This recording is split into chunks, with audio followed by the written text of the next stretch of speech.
to our parents, our boys, our girls, everyone in social media. Thank you so much for joining us here at the Ministry of Education and Youth. We are happy to have you at our Parent Town Hall, where we are continuing the conversation with you, our parents, as we get ready for the full reopening of our schools. But before we go any further, we're going to just invite the presence of God in our midst. So just pray with me in social media, as those in the room will also get in reverence with prayer. Let us all pray.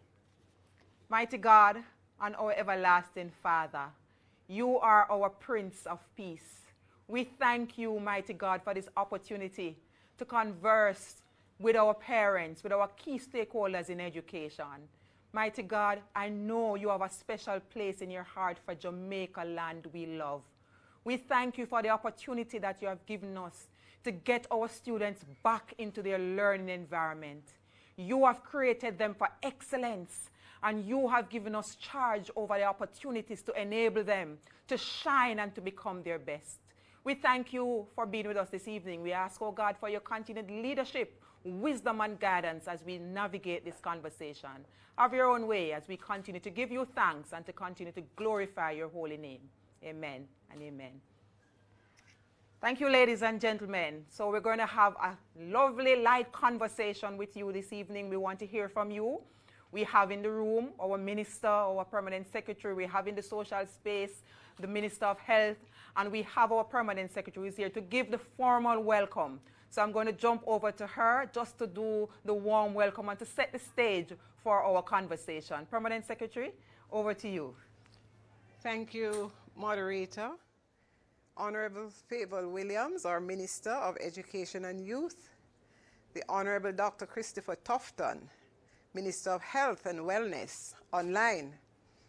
Dr. Cassan Troop, our Chief Education Officer acting. Mr. Cecil Toms, our Corporate Communications Manager at JUTC, online with us. Members of staff of the Ministry of Education and Youth who have joined us online, our parents, our teachers, members of the media, welcome to our virtual town hall. We, this afternoon, are here to discuss our own business, which is the resumption of school in a full face-to-face mode. We welcome you and we look forward to your comments and your participation in this lively discussion this afternoon. Over to you, Minister. Thank you so much, PS. Good afternoon, everyone. Welcome to our parents. Welcome to our caregivers. Let me acknowledge the Honorable Dr. Christopher Tufton, Minister of Health and Wellness, who is joining us. Thank you so much. Our PS, Mrs. Maureen Dwyer, our Chief Education Officer, Dr. Troop, and of course, thank you, Mr. Cecil Toms from Corporate Communications at JUTC for joining us this afternoon. So parents, Monday is a big turning point in the education sector. As you know, all our students are required to be back in the face-to-face environment. We know that this is yet another transition from being in the COVID-19 pandemic when we've had to use different modalities and to have our children, some in school at one time, some at home and so on. So we're transitioning to a new phase in terms of our students being back fully into the face-to-face environment. We know that there are going to be challenges. Your students have been out for almost 2 years as they get back into the school environment. I know they'll be excited, but there might be challenges for them, for you, for us. We seek your patience as we work through these days. We want to do the best for our students, but we need you to hold hands with us as we go through this period to get our children back to where they were before the pandemic in terms of their education, but also to move them beyond that because they would have missed quite a lot of time during the pandemic. Thank you. I look forward to the questions that you may have, to the interaction that we will have this afternoon. Thank you. Thank you so much, Minister, for your remarks. So there you have it, parents. This is really about you. We want to hear from you. You know, we are trying our very best to get our students back, and I know you want that too. And we have been navigating a health crisis, and so as part of this conversation, we have the Minister of Health, Dr. Tufton, with us, who is going to chime in from social space to just share with you some of the things to remember as we try to get ourselves back and as we try to remain safe.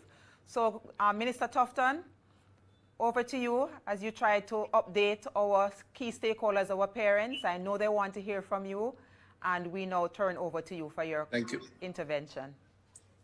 Thank you very much. And let me just recognize, of course, my colleague, Minister and friend, Minister Favour Williams, and her team. They're on stage, and I'm sure the support team that's elsewhere. To the parents, guardians, or well-wishers of students and the education system, let me just say good evening to you all. Sorry I can't spend the entire time with you. The minister knows that I had a prior engagement, but I really wanted to be here to share with the parents in particular and to give full 100% support to the minister and the Ministry of Education in terms of the work that has been taking place leading up to the full resumption of back to school or face-to-face school in another number of days. Firstly, we have come a long way in the COVID response, the COVID fight. This has been 2 years, represents 2 years to the day. The first case of COVID came to Jamaica or was diagnosed and announced. And March a year to date represents the first year after the first vaccine was administered. So it's been a really rough journey. It's been a real challenges, and side effects of that have been our students being required for the most part during this period to stay home and to benefit from online classes for the most part. Now, as we all know, this has come with significant consequences. In fact, in public health, we see as one of the biggest side effects, if you will, is the impact of the kids or students or children staying home over this period, the impact on their learning, huge challenge, because they have been separate as part of their development and evolution. And to a large extent, while it can be argued that we never had much of a choice because we needed to protect them and to protect the older ones that they go home to because of the virus and the nature of the virus, I don't think today the circumstances are the same. Much has changed. There are many of our population that have been vaccinated. There are many who have gone through COVID, had the experience. There are many lessons that we have learned in terms of controlling the virus, the sanitizing, the distancing, all the other critical protocols that we have learned from. So today represents 2 years on a much different period. And the upside to that is that we are a lot more aware of the response that we can give to our students and to the school environment. The downside, of course, is that restrictions over that long period has been very negative to the students. So we are in public health and as part of government, very supportive of the work that the Ministry of Education has been doing. The minister and her team have met with us on several occasions. We have put protocols in place around the school environment, the public education of the critical teams in the school setting, the teachers, the support staff, the need for the school to have critical infrastructure, the wash stations, the sanitization stations, the messaging around how to go about interacting, the mask wearing. We do know that the social distancing is going to be a problem, meaning a challenge, because you clearly, once you have all back, you won't have in many cases, the space to keep people apart, and children will always be children. They will play, they will enjoy themselves and so on. But the other measures that we have put in place, we believe, to support our children, I believe, is an excellent countermeasure to what we believe the social distancing may not, to the extent it may not be practical. All that has happened over the last 2 years has prepared us for this day. And I'm very convinced, I'm very, supportive of the decision, because I do believe that our children need the face-to-face, and I believe we're adequately prepared for it. The final thing I'll say is that we are committed in public health to work with the team on the ground, the ministry. The minister and I will continue the dialogue after the resumption of face-to-face. We will visit the schools. I certainly will do too. We will adjust as we need to go along in terms of if there's anything that, that may come up that requires some pivoting or some adjustments. We will take it on a case-by-case basis. We will adjust in a particular school environment where necessary. So we understand that it's not a one-size-fits-all. We understand that it's not going to be the same circumstances in every school, in every environment, but we are committed to beating back COVID, committed to learning the lessons from COVID to date, and committed to getting our children back so that they can learn and their development can continue. Because if we don't, then we're going to be faced with a bigger problem later on. So while I do agree that COVID is still with us, I am also very optimistic that living with COVID is a lot easier to do now than it was 2 years ago or a year ago. It's easier because vaccine. Oh my God.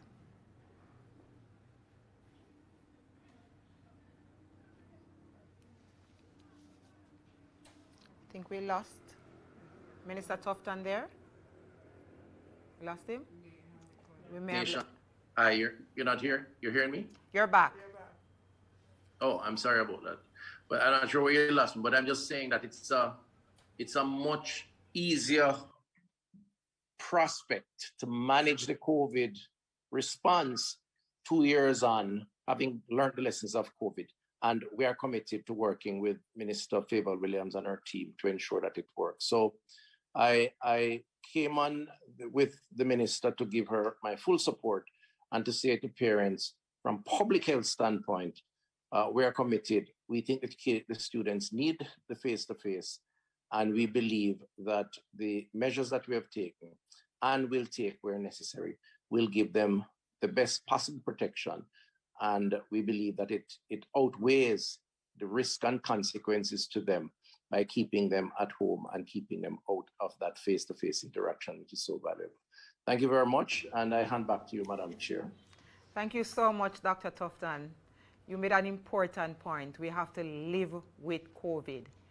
But most importantly, we have the experience of the last 2 years. So it's not new to us. We have had trial and errors. We have done things great. We have had new learning. And so we are not starting from scratch. So yes, parents, we are living with COVID. We are moving on. We are being resilient at this time in our system, and we need your support. So in addition to that reassurance that you got from our Minister of Health, we have to treat with the transportation matters as well. And so we have Mr. Cecil Thoms from the JUTC, who is here to just talk to us about what is prepared for us to treat with back to school, what kind of support, what you can expect as you get your children out next week. So Mr. Thoms, over to you. Good evening to you, Madam Chair, and good evening to all the panelists. Let me acknowledge the Education Minister Favour Williams and her team, as well as the Health Minister, Dr. Christopher Tufton, principals and teachers who may be online, good evening to you. Well, the Jamaica Urban Transit Company, the JUTC, is always at this time prepared to meet capacity. And usually at this time, it is our standard operating procedure to ramp up our maintenance program. I'd like to mention at least three things that we are doing to meet capacity for Monday, when we expect that there will be significant crowd and students turning up for school. The first thing is that we are using our articulated buses, which we call the double bus, which has a capacity to move twice as much the crowd, or twice as much of the crowd in respect to our regular units. We think that this will be able to mitigate any crowding that may take place within the KMTR. The second thing that we're doing is that we're also bringing back into operation a number of the buses that have been down so that we can increase the fleet numbers. I do believe that a lot of people and persons who are online and persons who generally take the JUTC are aware that our fleet numbers are low. And so we are doing everything that is possible within the resources that we have to meet the demand. Of course, the long-term strategy is that we have been given a commitment by the government that within the next, or should I say, within the latter part of this year, we're hoping that in the third or fourth quarter of this year, that we will get an additional 50 buses that will in fact beef up fleet numbers. As you are also aware, the JUTC has a partnership with our sub-franchise operators, and those sub-franchise operators are those smaller coaster bus type units that students are able to take as well, but the fare structure may be a little bit different in comparison to what the JUTC offers. There's also the train service that came into effect earlier this year. Students from Old Harbor and Linstead are able to travel. And of course, when they get into Spanish Town, the JUTC is able to facilitate them by taking them to their respective schools. So that is what we are doing. We know that come Monday, there will be some amount of delays. We're asking, parents and students to be out early to secure their seats and to just bear with us as we work out the details of a challenging situation. Thank you. Thank you so much, Mr. Toms. We are so happy to have you on board. We cannot do this without you. Our children are relying on your services. So I'm happy to see that you have taken some steps to assist our parents in getting our students out on time. The articulated buses, you're going to be increasing your fleet, you're going to be working with your sub-franchise officers and so forth. So thank you so much. This is the kind of interministerial support, Minister, that we want when we treat with this kind of situation. It's a big move for the education system, but we do believe we are ready for this. But we also have Mr. Richard Troop online. He's our National Safety and Security Coordinator, and we want to have him update us also, give our parents some more details with respect to our partnership with the rail service, also what we have been doing with the Montego Bay Metro team that I know you have been having several conversations with, just to make sure that the transportation support, is sure up and available for our parents and students. So Mr. Troop, over to you. Let us just share with our parents what we are doing. And in the same breath, Mr.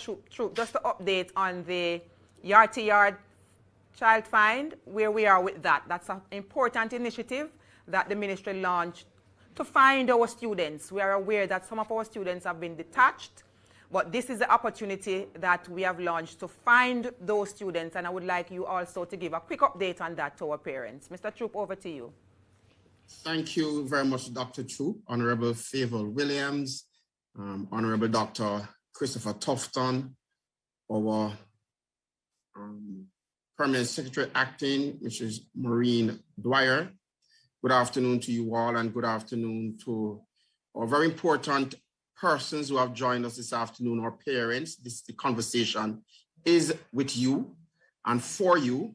And so with specific reference to the ministry's support in terms of transportation support to PATH students and some needy students who are not children on PATH. So we have our rural transportation program. This program will be going on for 5 consecutive years. For this year, we are committed as a Ministry of Education to provide transportation subsidy to 7,500 children at the primary and high school level and 2 special ed institutions across 13 parishes. The program will seek to engage, of course, JUTC through its urban-rural program in sections of Clarendon, Montego Bay Metro in the western end of the island. Our newest partner on the block, the Jamaica Railway Service. I will speak to that in a little bit time, but also we are also engaging private bus operators. Now, through this program, I would have indicated 7,000 children on PATH and other needy students will benefit. Predominantly, the majority of the students who benefit from this program are from rural parishes. We do understand that in most rural parishes, children and the commuting public do not benefit from Montego Bay Metro. The cost of transportation is significantly higher in these spaces, and that's hence the reason why the ministry would have conceptualized this program that would have been going on for 5 years straight. For the passenger rail service, and that is the newest modality of transportation that would have been incorporated in our rural bus program. 6 St. Catherine-based schools are engaged in this pilot project. Roughly 850 children would have benefited from a access card. And so while at this time we do not have brand new trains and it is the old-time train we are still using, we have actually utilized technology to support us in this program in the context that it is a cashless service. So our boys and girls will travel from Linstead and Old Harbour to Spanish Town at a much greater reduced cost. The cost actually is $100, $70 on the train from Linstead or Old Harbour to Spanish Town. And Cecil would have indicated that we would have also engaged JUTC to provide a shuttle service for 3 of the St. Catherine-based high school to transport the children from the bus station to the respective schools. Now, in terms of our yard-to-yard Find a Child initiative, approximately 120,000 of our boys and girls parents, would not have been engaged in any of the remote modalities of learning. Many because they did not have the technological device, they did not have access to internet, they did not have access to data. Many of the boys and girls who had access to these particular items also struggled with being online. That's why we're very grateful that we are now back fully to in-person classes. Since we would have launched our yard-to-yard Find a Child initiative, approximately 40,000 of those boys and girls have been re-engaged back to our school system. We have been working with our school-based team. The school-based team continue to work very hard to identify, locate, and re-engage our boys and girls. But under the yard-to-yard Find a Child initiative parents, we would have engaged 108 social workers on a part-time basis and 580 youth workers to support our school-based team to identify, locate, and re-engage our boys and girls. We still have somewhere to go. I mean, we have not yet reaped the kind of success that we would want to have reaped at this time. We are anticipating that, Dr. Troop, as we resume again to in-person classes for everyone, we would have seen a greater level of engagement. But I'm going to use this opportunity to say to our parents online that this is not just the responsibility of the Ministry of Education to find our boys and girls and get them back in school. It's really a call to action for every Jamaican, concerned Jamaican citizen who must understand that we too have an individual and a collective responsibility to support this effort. So if it is that in your community, you see boys and girls who are of school age, should be in school, not in school, we ask you to reach out to those children, reach out to the families to see if there might be a situation that is preventing. Find out from those boys and girls the school that they belong to, reach out to these schools that they belong to so that we can get in touch with our children. It is our collective responsibility to ensure that every single Jamaican child have access to education. And so as we go back, Dr. Troop, to in-person classes, we are encouraging all of our parents online. Do not only be concerned about your child, your children, but how do we as concerned Jamaicans, as concerned parents, also ensure that we are reaching out to our neighbor's child, a child in the community who might not so be blessed with the resources to come back to school in the way that we would want them to. But with your intervention, it could make a big difference. So colleagues and parents, we really welcome your support at this time. And thank you very much, for the numbers we're seeing online. It is showing that you are very interested in playing your role in supporting a process for all of our nation's children to be back in school. Thank you. Thank you so much, Mr. Troop. You have said it well. Yes. A call to action. It's a yes, national call to action. Yes. That's the kind of conversation we're having this evening to our Jamaicans in social spaces all over Jamaica. Whether you're on Twitter, YouTube, Facebook, you're all out there. And we're just asking you to just respond to that call. We all have a role to play as we get our students back in the learning environment. And so you have heard from Mr. Troop. The ministry has invested significant sums of monies. We have invested, Minister, $380 million into this rural transportation program to help our students to get to school and to increase their attendance at school, because we know the value of time and task. And so we continue to do that. We have worked with our partners, JUTC, the Jamaica Rail Service, Montego Bay Metro. We have been looking at our private partnerships because we have been working through our schools to look at local partners that we can enroll in the program to support our students and get them to school safely. So we are really trying here from the Ministry of Education, and therefore, again, I reiterate, this is a national call to action. Minister, I've heard that we have some questions online and so forth, but before I go to that, I just want to turn to you to see if you want to, shore up that call some more and help our parents to understand what we are up against. Thank you, Dr. Troop. Yes, parents, you've heard it from the Minister of Health and Wellness. You've heard it from the JUTC in terms of transportation, Mr. Troop in terms of what he's doing with the yard-to-yard find to get our children back and engage in their education. Yes, Monday, March 7, we are expecting all of our students to be back in the face-to-face environment.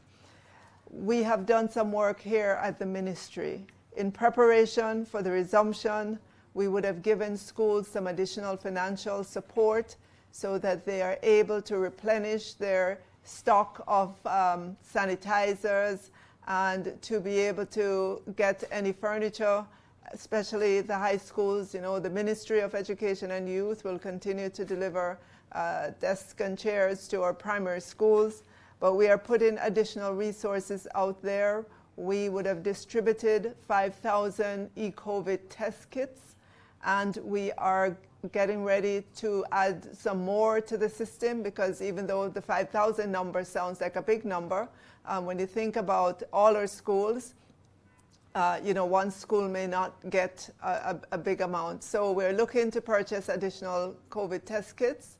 Additionally, we are at, today, next week, We'll be sending out 400,000 masks into our schools to help our students.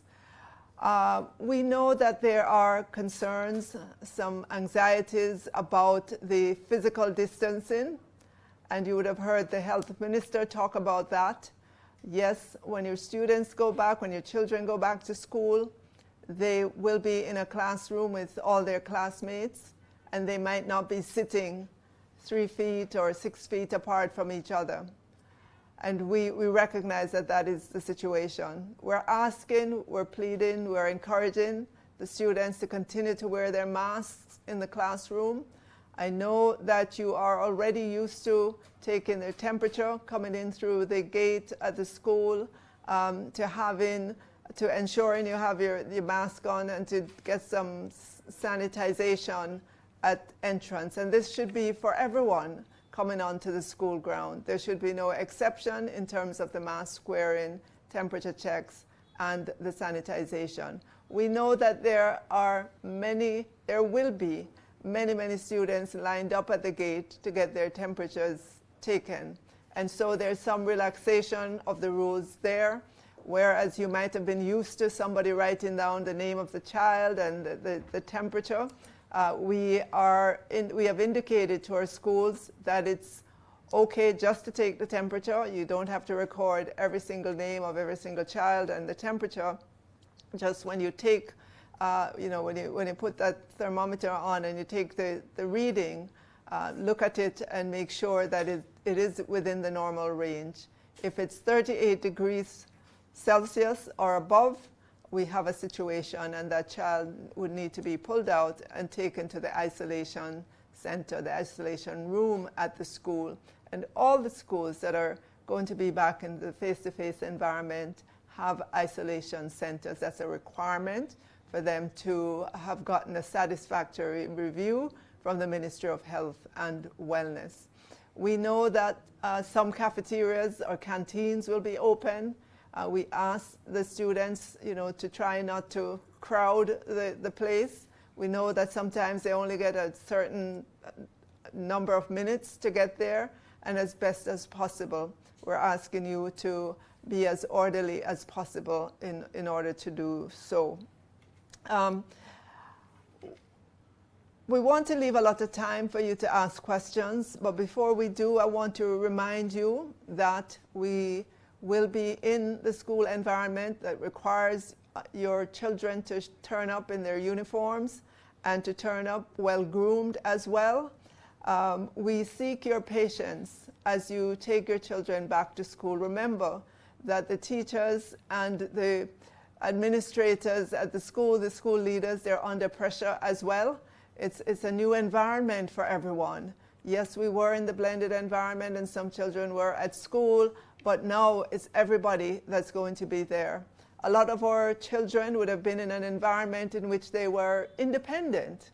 They woke up when they wanted to. They may or may not get onto the online class and so on. They're coming back now in a structured environment, again, where rules are required. We want you to encourage them to be on their best behavior in school, not just in school, actually, on their way to school and back home from school.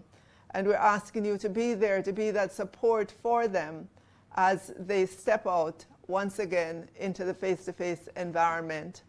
I know as well there are many of you that might be parents that are getting PATH benefits.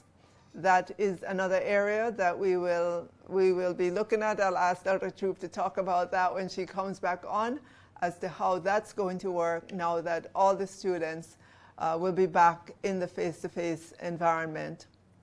In our systems, in the education sector, we do have still, unfortunately, some shift schools. Those face unique challenges, and we would have spoken to the principals today, and those schools, the shift schools, they have a little leeway in terms of over the next 2 weeks how they organize to get the students back. So again, parents, I want to alert you to that, so that if the principal gives you instructions, bear in mind that the ministry would have given them the okay for that window of time to sort out the shifts and to accommodate all our children back in school.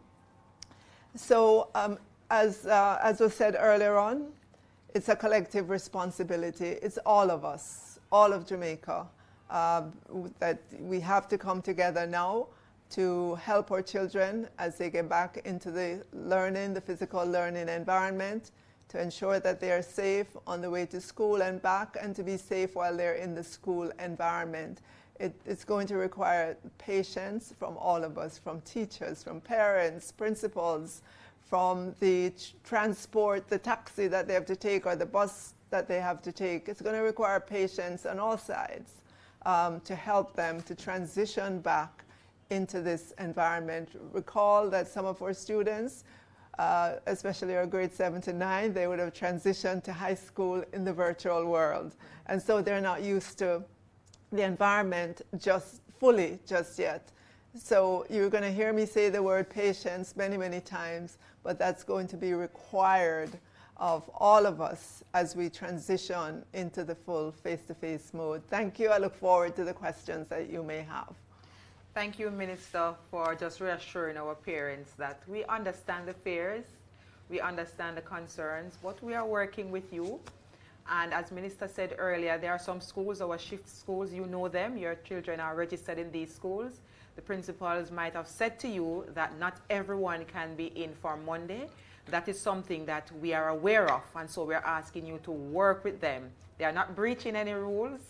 There are some particular challenges at this time with space, as you know. So we have given them an additional 2 weeks to work that through. So we're asking you parents to just work along with your principals and your teachers. Don't just have the students turn up knowing full well that something else was communicated to you, given the 2 weeks window that we have given our school leaders at this time. So understand that some questions are in the chat, and we have some persons who have raised their hands as per usual. You are in the Zoom space, so you just indicate by raising your hand, and we will give you a nudge to unmute. And so we will call your name, ask you to unmute.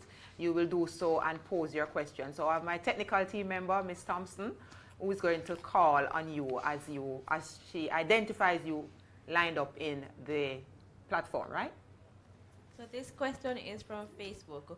What measures are being taken with transportation to support students outside of the JUT bus routes, for example, in the rural areas? Okay, so Mr. Troop is in the social space, and he's going to be helping me with that.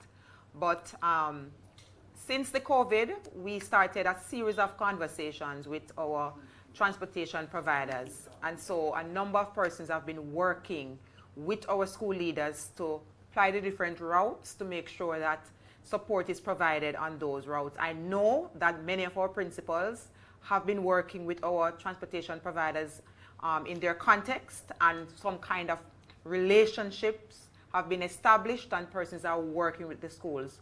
Those schools with school buses, principals have made those buses available as well. So I'm going to ask you parents, just get in touch with your principals. They will share with you the schedule that they have available to support the movement of students. But I'm going to go over to Mr. Troop. You're still with us. Just kind of give some more updates and those intimate conversations with the different rural providers. Yes. So great question. And I would have mentioned earlier, Dr. Troop, under our rural school bus program, 7,500 children on part and other needy students will be benefiting from a partnership that we would have established with either JUTC, Montego Bay Metro, or a rail service, or private contractors. Might I pause to just acknowledge the tremendous support that we would have benefited from the partnership with the private contractors. These individuals understand the importance of ensuring that children travel to school in a reliable, using a reliable mode of transport. Also, more importantly, travel to school safely. The ministry did not create this particular project out of the air. We would have been guided by existing partnerships that we would have seen with in other schools where parents and the school and private operators would have engaged in a partnership to transport children safely to school. We would have borrowed that model, replicated that model to ensure that children on path also benefit from this kind of service. Now, 7,500 children is a drop in the bucket, parents, and we do understand that. Dr. Troop would have indicated that even though it's 7,500 children, we are talking about a commitment of $380 million. How do we break down that amount? For every child at the primary school level, the subsidy that is provided for at least 30 weeks would be $37,500. And for children at the high school level, that subsidy grant works out to $56,250.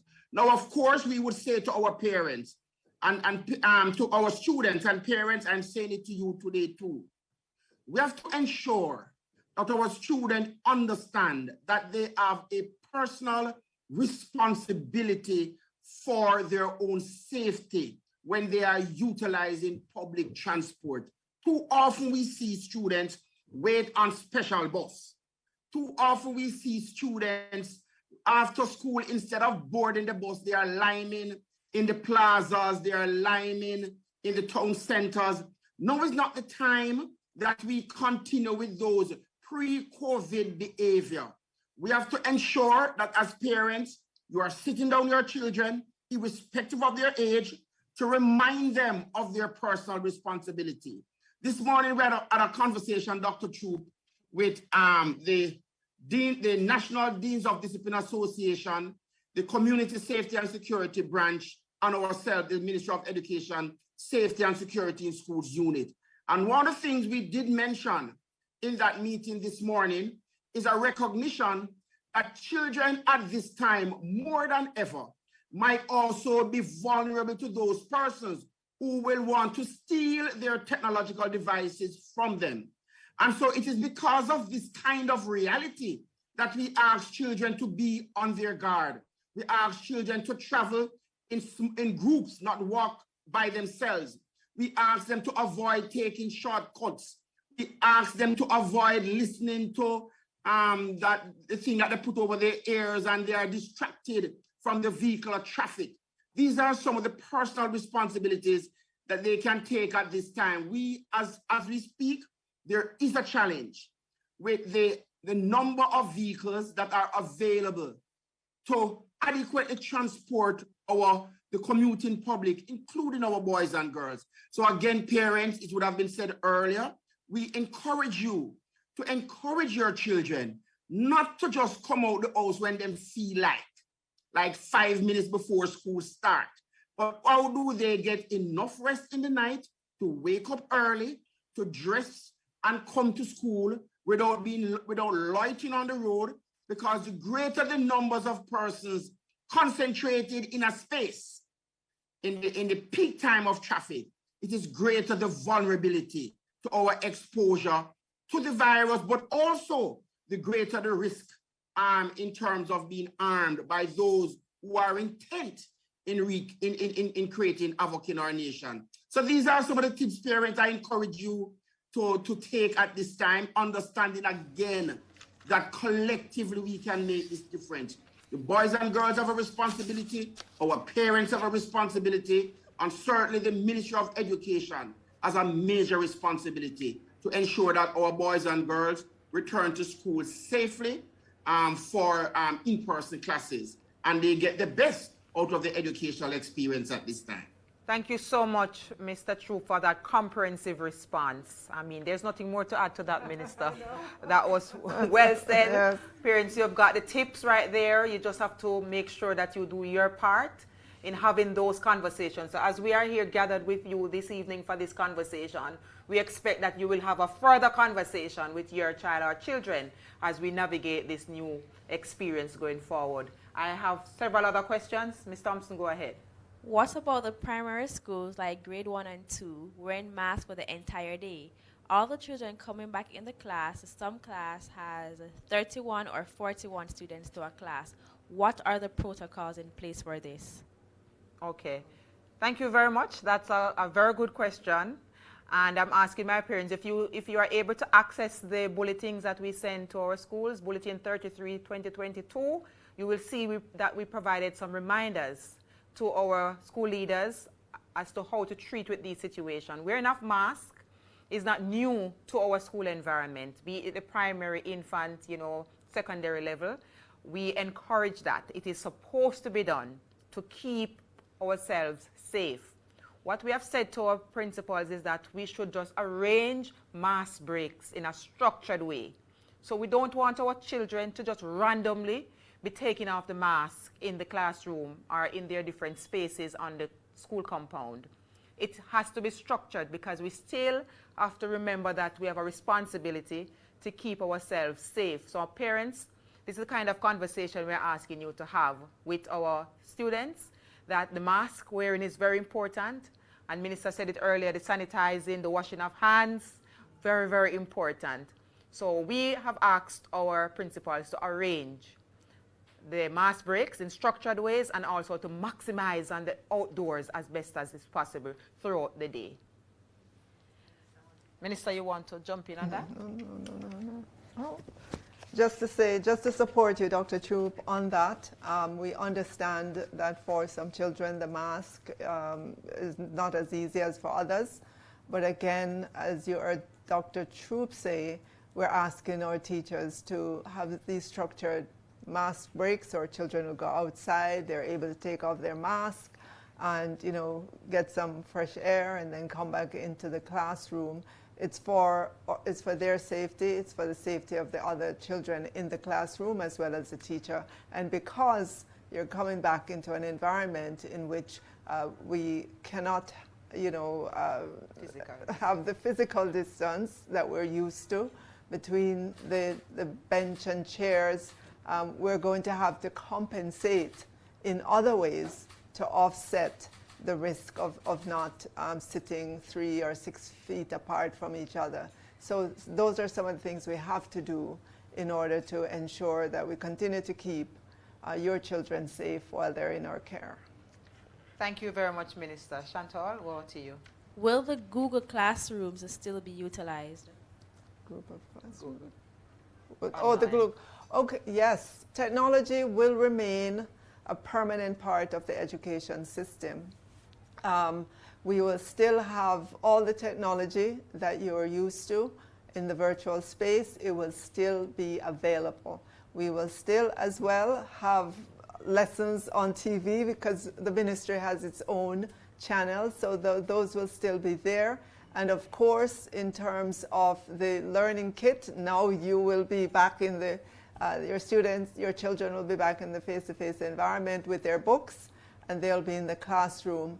The devices are there for your children to keep and care and to use them to augment what it is that they're learning in the classroom. And I'm sure our teachers will be engaging them for homework sessions after school.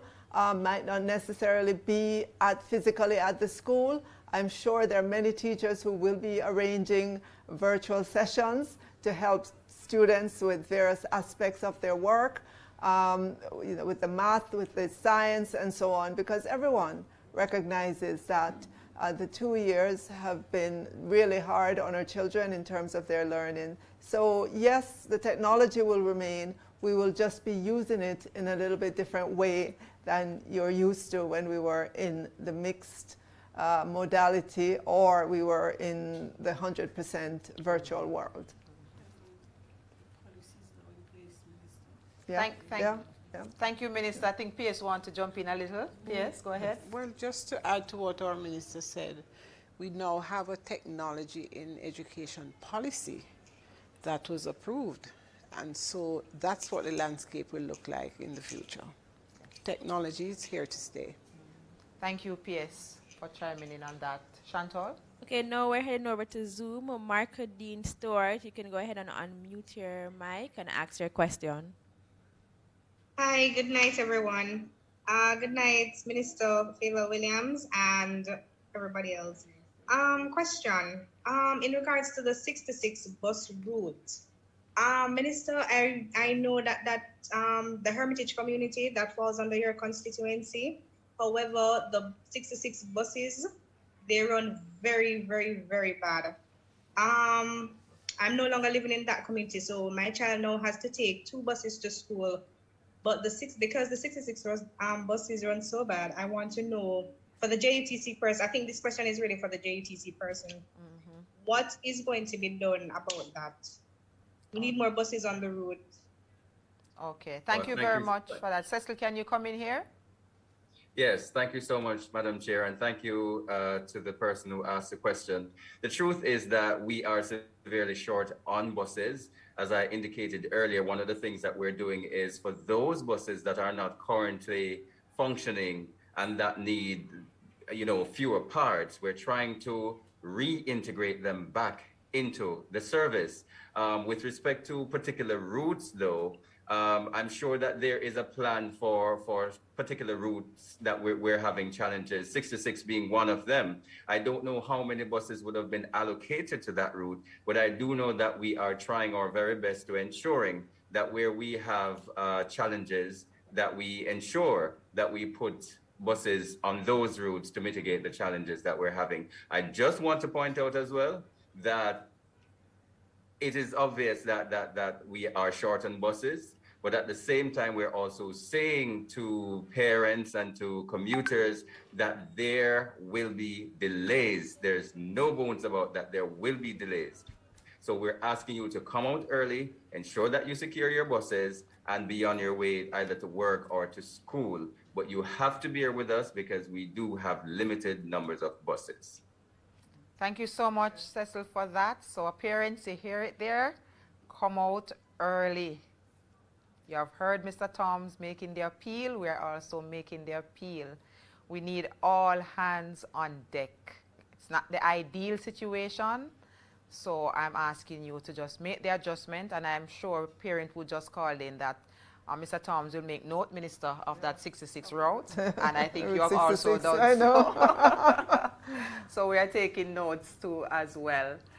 Let's go to the other question. Sharika Hawes, please go ahead and unmute your mic. Good night. The bus that runs from Old Harbor to Denby, will that bus be back on the road?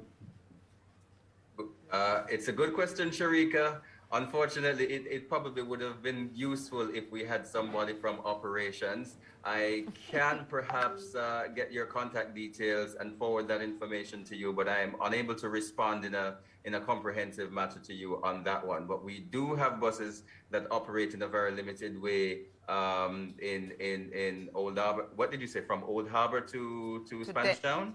Denby, Clarendon. From Denby. From Old Harbor to Milton, right? Right. We do have, I think we had a limited number of buses in that region.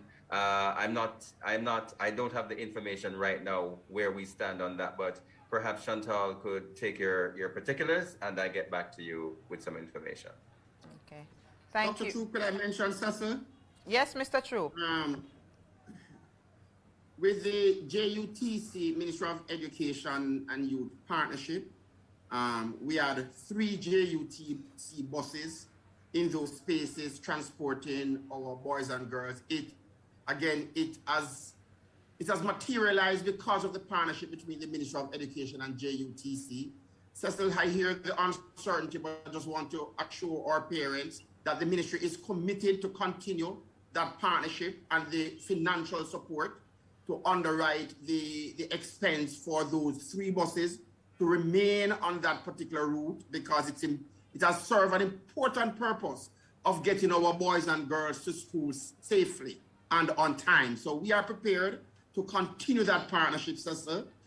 Just for you to know that you will share that with your operations persons. Although I'm expecting them to ensure that is done, because it's a long-standing partnership. Absolutely. Thank you so much, sir. I will pass it on. Thank you so much. And Mr. Troop, we'll just work to get that information out to our schools very early so that can be shared with our parents, because here we have a concerned parent. So we want to make sure that this is reactivated and the information is shared very quickly. Mrs. Scott, please unmute your mic.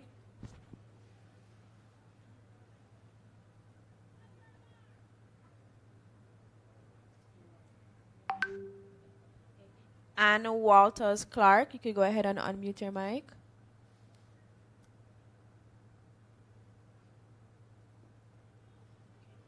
Good night, everyone. I'm sorry. I think that's a mistake. Sorry. Okay, we'll move on. Nice to hear your voice. Sanjay Wilson.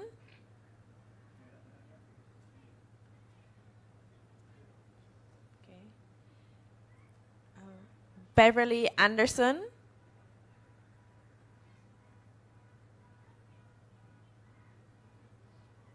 Rihanna Clark. Well, we do have a question from Facebook. What are the protocols put in place for the early childhood? Okay. Want to take that? Go ahead. Go ahead. Okay.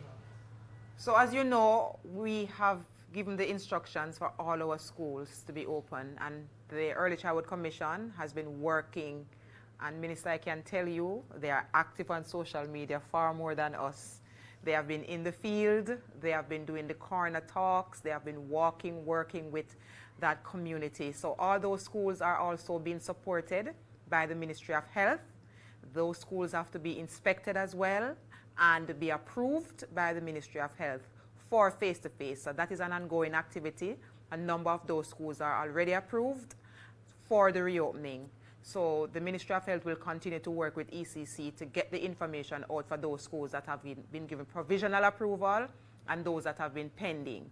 So I'm going to ask the providers of those services to get in touch with ECC just for that kind of support. But for those that have been operating, the protocols are the same. You know, our ECC sent out a list reminding our parents of what to do, the washing of the equipment and the implements, parents not necessarily coming into the physical spaces all the time, but there's arrangement for drop-off and pick-up, you know, for the limiting of sharing of the things that the students work with. There are groups of students that are kept in a little group together to make sure that the intermingling is not happening. That is happening in the early childhood institutions as well.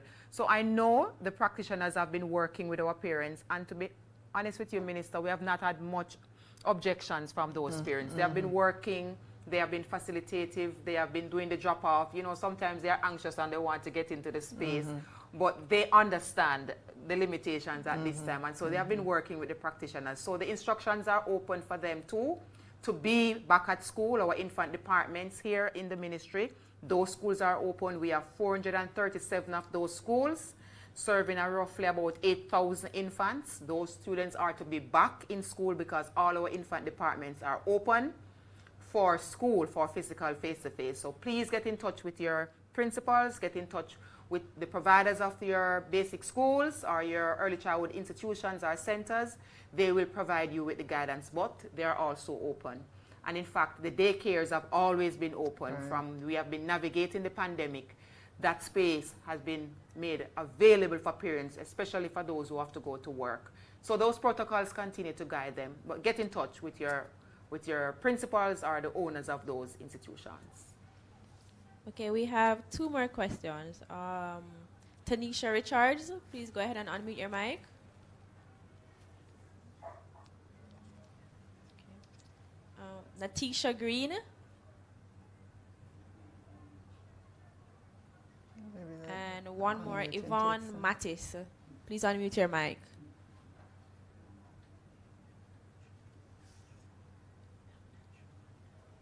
Okay, so we're not getting the persons to unmute. Minister, I think probably they just touched the raise hand feature very early when they got in. But we are still available for the discussion. But just some simple reminders. Very important, parents, you have to get in touch with your schools. If you did not get a chance to attend the PTAs, a number of our schools have had PTAs in the last week. If you did not get a chance to attend, please reach out to your teachers, your form teachers, your principals. During the pandemic, a number of our principals went ahead and create WhatsApp groups, and you are in those groups. If it is that you're not in a WhatsApp group because of a challenge, talk with your neighbor, talk with a friend. There's always somebody that you can call upon to get some information. We really would not want your students, your children to be home when they need to be in school.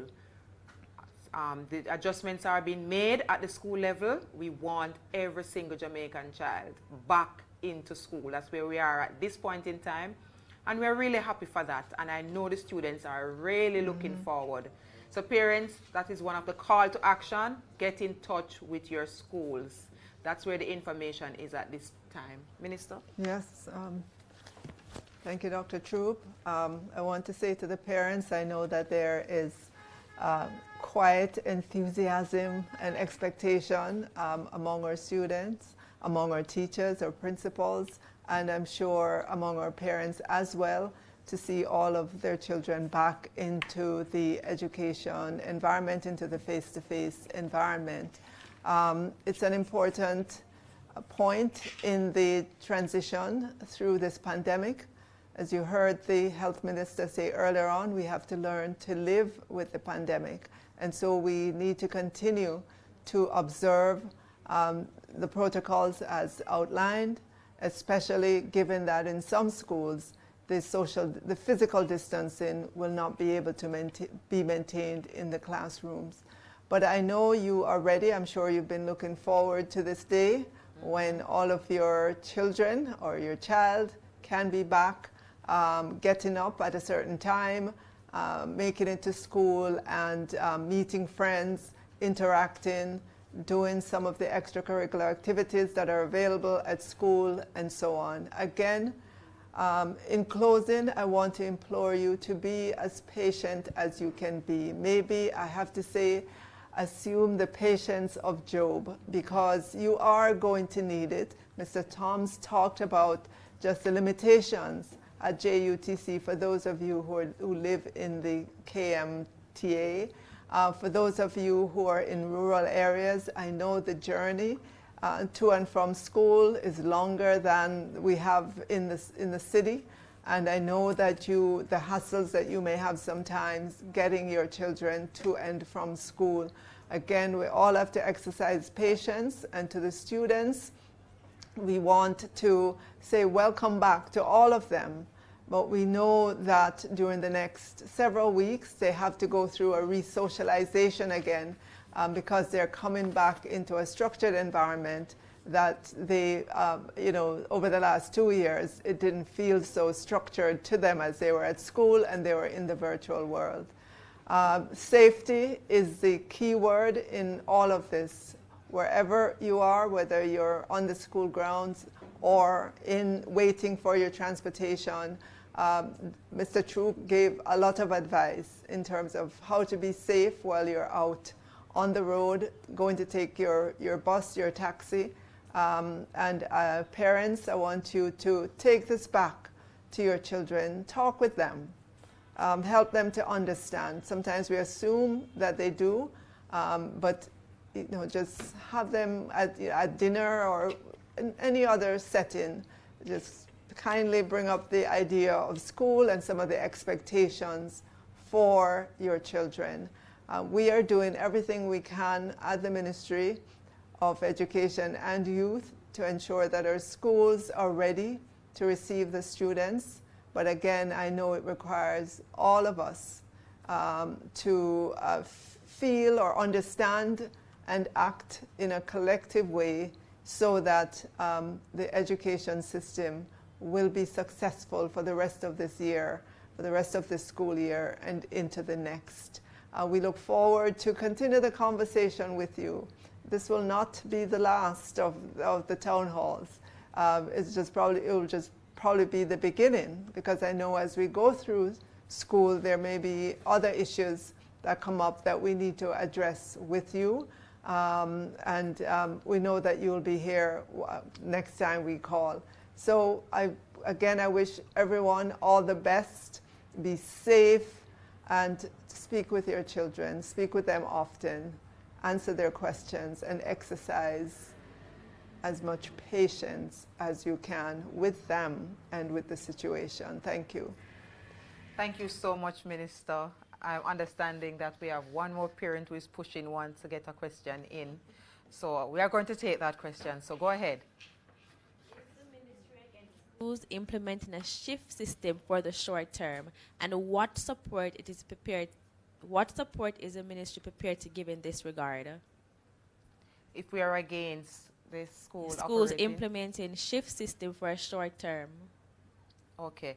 Well, the instruction at this point in time, our schools really have been using a number of strategies, Minister. The rotation in persons created, extended learning opportunities, extended operations, shifts and so forth, just to make sure that they could reach the students as best as possible.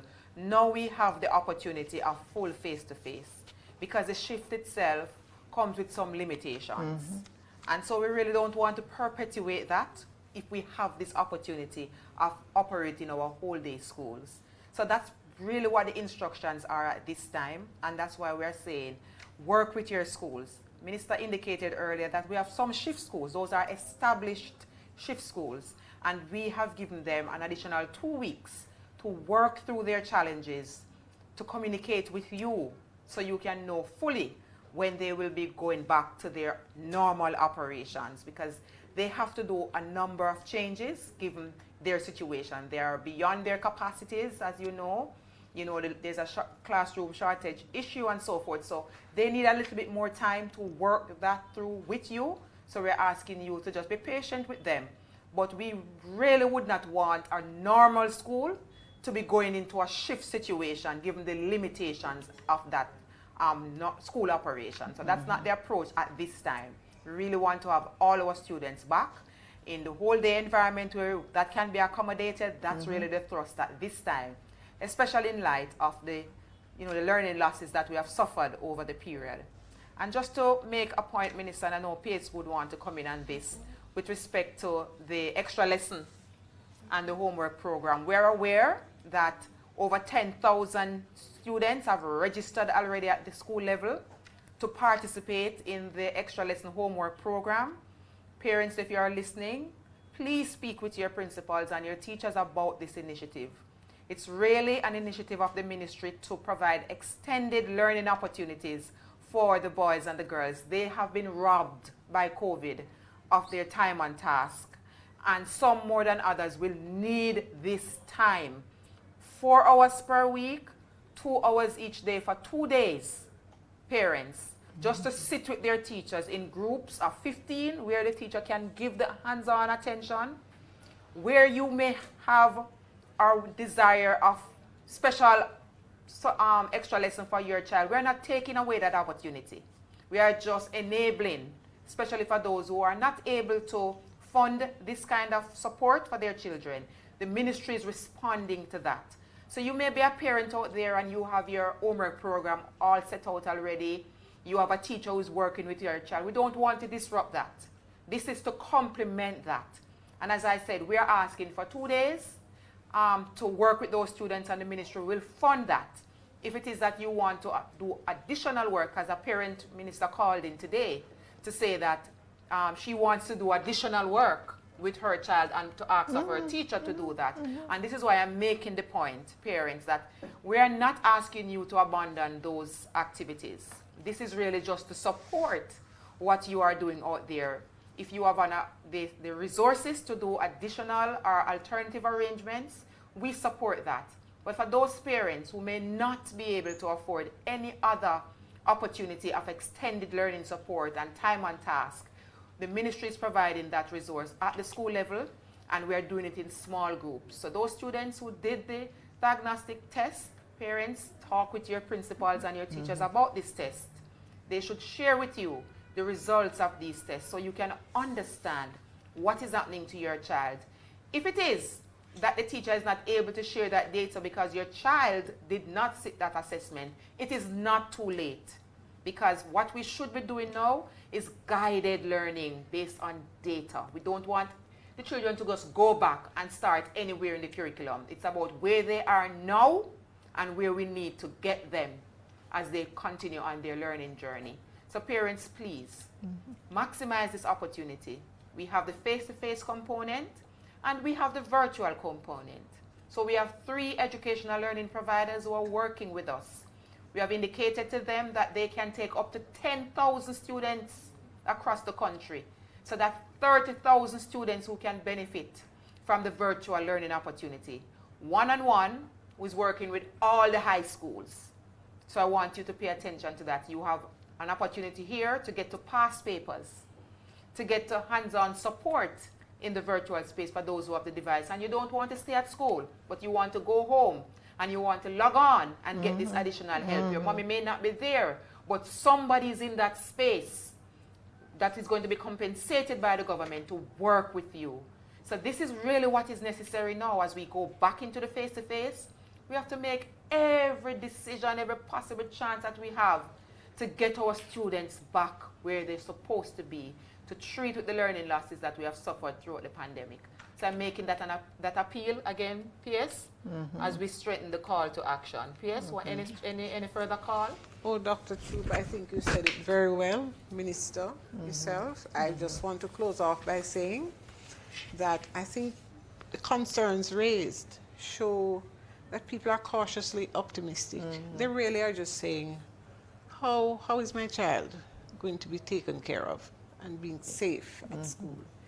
And I can assure you, the ministry has taken that into consideration. And I would encourage you, if you ever have to take a risk at this time, take a risk with sending your child to school. The learning loss is already too great. We just have to make up for it.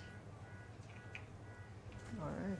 Wonderful. My words. Thank you. Thank you so much, PS. You know, we couldn't close without getting your little last laugh there. And you have said it. If there's ever a time to take a risk, is now. And it's worth the risk to get our students back in school. So, ladies and gentlemen, let me just register my gratitude for you logging on and staying with us in this space. You know, PS, we had the Minister of Health made the time, Dr. Tufton, to be with us. And that's a part of the assurance that you have, parents, that the Ministry of Health is with us. This was not a random decision. This was an informed decision. And as you know, from the beginning of this experience, we have been working with the Ministry of Health because we're actually in a health crisis that has impacted our education system. And so this evening, we couldn't have this conversation without Dr. Tufton. So Dr. Tufton, I know you have left us, but in absentia, I want to express my gratitude for you coming on. Cecil, you have been here with us, and you understand the importance of the information about operations getting out to our community. Let me just express our deepest appreciation here at the ministry for taking the time to share with our parents this evening. Thank you so much, Cecil. Mr. Troop, you are always with us, always ready. I know you are in the trenches. You are working with the providers. You are working with the deans of discipline, and you know those officers have to be out into the field next week, be in the transport centers, be at the gate, just to give all the support. We thank you so much for taking the time to share and to, of course, amplify the call for action. You did a tremendous job. And most importantly, our minister. Where would we be without her leadership, her guidance, her directives at this time? And I can tell you, parents, I must be honest, the minister insisted that she would have this conversation this evening because she understands the value of talking with you, of sharing with you. We started a series of conversations with our principals, and the minister was not satisfied. She said, Dr. Troop, we have to talk with our parents. So, Minister, let me register our deepest appreciation on behalf of our parents in the social media, for you always thinking of them, for you always wanting to be in touch with them, for you having that personal touch that we desire at this time, and I'm sure the parents are deeply appreciative. Thank you, Minister, for always leading the charge on that. And let me just say to parents, we are here to welcome your children back on Monday morning. We would have spoken to all principals across primary and high school, and I can tell you, without a doubt, they are all looking forward to seeing your child or your children back in school on Monday morning. Again, it's not going to be perfect, but we're asking you to work with us because we know over time you will begin to see the benefits of your child being back in the physical environment. Thank you. There you have it. Thank you, ladies and gentlemen. God bless you, and God bless Jamaica, land we love. Thank you.